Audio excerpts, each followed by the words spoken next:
Meet Lucy and Kalena in this interview. These young entrepreneurs who started with an idea of making something that seemed rather bland to them into something beautiful and making it pop for their friends and their family. It has expanded into an apparel line. The leadership skills that are shared in this podcast by these two amazing entrepreneurs align with the advice that Peers Not Fears often give to our listeners. They celebrate mistakes and risks. This episode is coming out now because they have a new line of apparel coming out the summer of 2024.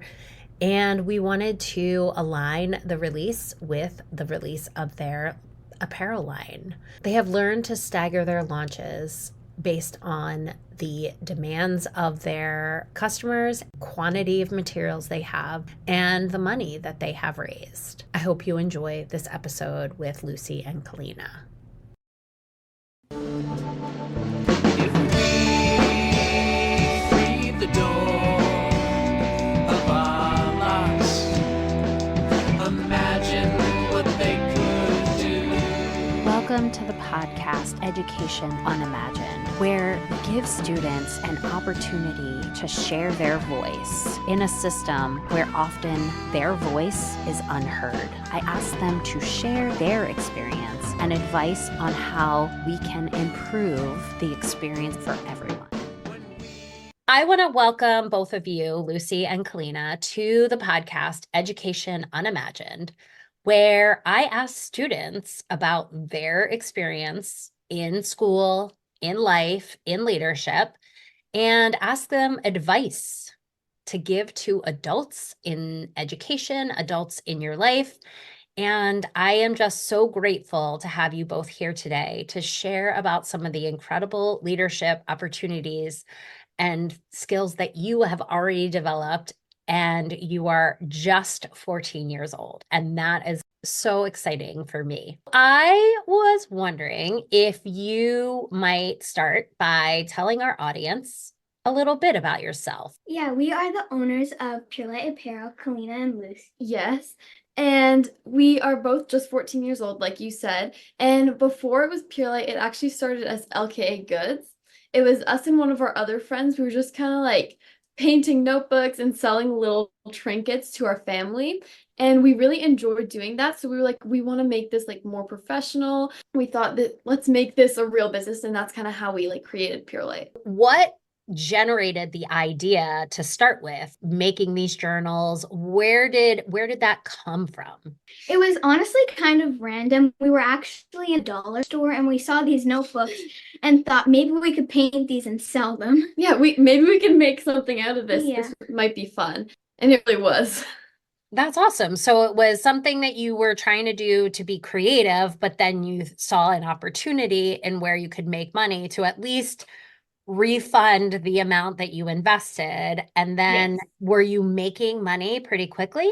From LKA Goods, we made close to $300 that we put into now PureLight to start it. We're doing apparel now, which is so much more expensive. Yes. So we had that like kind of starting amount to help us kind of start this up. Wow. The inspiration was seeing these kind of bland notebooks and thinking that you could do something better, use your creativity. And would either of you consider yourselves an artist? To like maybe a certain point, like we can design some things and we can kind of paint some things. We're not great. We're not Yeah. outstanding. Did you feel like you had enough creativity and artistic talent that it got you started? I felt like we had enough, and especially because we were just selling it to family, that it wasn't like a huge deal if they weren't perfect, because they just thought it was cute. Yeah. How old were you when you were doing that? 12. Yeah. How did you go from just creating something on a medium that you had in front of you to apparel? When we were looking for shirts like with quotes on it, at least, it wasn't specifically meeting our style. Yeah. So we wanted to kind of create something for ourselves and grow it for other people. A lot of the times we start off sketching them in a notebook and just symbols that we like, quotes we like, kind of like our t-shirts. Yeah. And then we normally put them on a laptop and start editing them. Before we were just using a software called Canva, which is pretty like simple and basic, and we are kind of using pieces from that and putting them together. But more recently, like for our next drop, Kalena like sketched a lot of things out, and then I like edited them online and made them kind of like a graphic. And yeah, so it's been a way more fun creative process this time. Mm-hmm. Okay, I have to ask, how did your friend who was involved in the notebooks, how did they feel when you sort of launched into this other direction? Okay, so um when we started the okay goods, like the notebooks, she kind of was there for the first day, and then she wasn't really. It's just I'm more close with her than Kalena is, and I'm still like really close friends with her. And then I kind of just talked to her one day. I'm like, "Do you really want to do this?" And she's like, "No." And I'm like, "Okay, perfect." This kind of works because we kind of already started talking about it, but it worked out fine. There was not really a problem or anything. Awesome. That is really cool. So you approached it by talking directly to her rather than like feeling this tension or this pull away. That's incredible leadership right there. And oftentimes we don't think about those moments as being leadership. It just feels like it's a natural relationship behavior. But natural relationship behaviors are also leadership skills. What has been your greatest lesson so far? Learning from our mistakes and building off of that to create a better business and how we can make it better. We also learned that you have to take risks. Mm. It kind of sucks, but you definitely do, like whether it's with money or designs. Because, like, say when we're designing something, we don't know if people will like it. Maybe we are the only ones that like it. It's hard to take those risks, but it's so important. We couldn't grow without taking them. So how did you take your $300 and make it work for this bigger endeavor? My parents actually gave us some money and lended us some, in which we have paid back. And now we're buying stuff with our own money that we've profited. Tell me how you get your idea out into the world. What's the process? And once we kind of had the design, the hard part is finding someone who will put the design on a t-shirt. Okay. It's a very hard process. And so we are recently changing from who we're with right now to our new supplier, which we're just starting to work with. But it takes a lot of research and a lot of money and a lot of trial and error. You want the best product. What happens when one of you makes a mistake? How do you navigate that together? Yeah, we have to learn from them. When we make mistakes, we're both very understanding of each other. Like Yeah. we understand making mistakes is a human trait, and it's just we learn from them together instead of like breaking each other down. Yeah, once you make the mistake, and that's the thing that I feel like we don't do as good of a job in school is literally talking about when you make a mistake, you learn how not to do that again. And so if you're Yeah. making mistakes, you're perfecting the process. You're getting closer to doing things the best way that you can. Your goal sounds like, can we just get a little bit better than the last time? Can we make just Yeah. a little bit more money than the last time? And I think those are really achievable expectations. So it's really exciting to hear that. We're trying to figure out like maybe we could do a pop-up. We can try and like we have a couple extra clothing and we're really trying to sell them to get the money to help for our next project. How do you know when it's time to expand or do the next thing? Well, before we're almost doing it by seasons, like we had like a summer launch and then like a fall launch and then a winter launch. We were very rushed. We Yeah. didn't plan it very well. When we feel like the pieces have been there for a while and that like it's kind of slowing down, like people aren't interacting with it as much, that's when we're kind of like, okay, we got to get moving now. Yeah.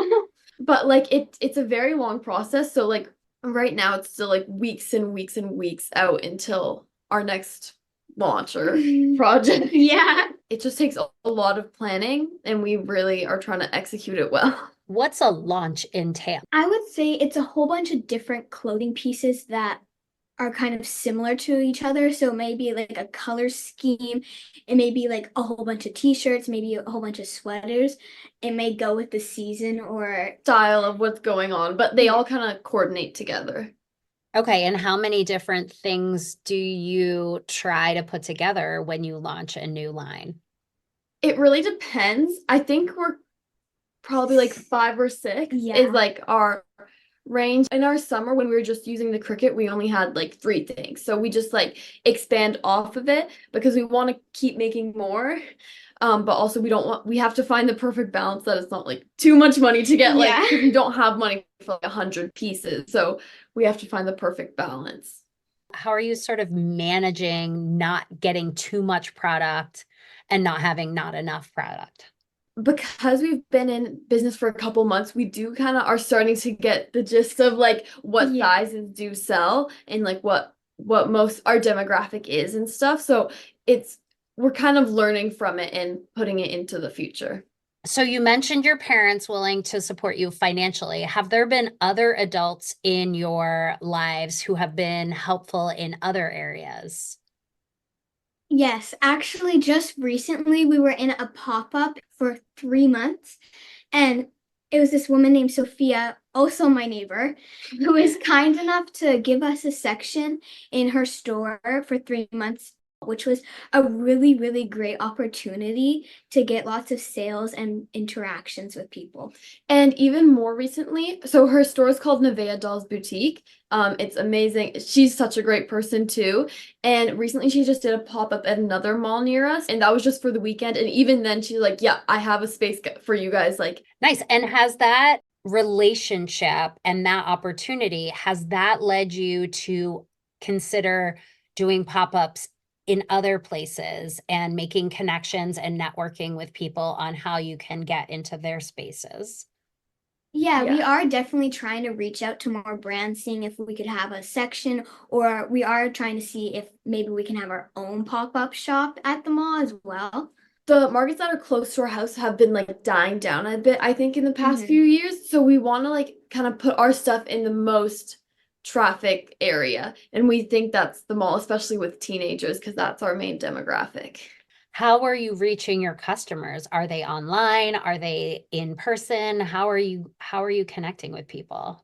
We have Instagram and TikTok, which we try and post as much as we can on, and we're pretty good at like posting on there and letting people know about us. We also have a website that we do sell through, and then just also word of mouth. I give my links to lots of people. Like, We did have a little section, a little bin of a whole bunch of business cards, and actually most of them were most of them were taken. gone. Yeah. So that's good. So lots of people were taking them, and we also had a sign with our email on it too, so people could like reach out to us. Is this something that you have found that you really, really enjoy and will sort of kind of try and continue to maintain? Yeah, we've always both said we want to be the next Aritzia. Like that's the big goal. It's a big goal. Okay. And we always want to have our own store. Like Okay. that would be the dream. But although with that, we still want to have a really strong online presence, and we want people to like know the name PureLight. We want this to be our job. Talking to people is how you grow. I always talk about like in school too. Like if you don't ask questions, you're not gonna grow. Mhm. Everyone's always scared to ask the teacher questions, but it's actually the best way to like get better. And so even recently we reached out to a brand. It's called Allura Lounge, and we really love their stuff.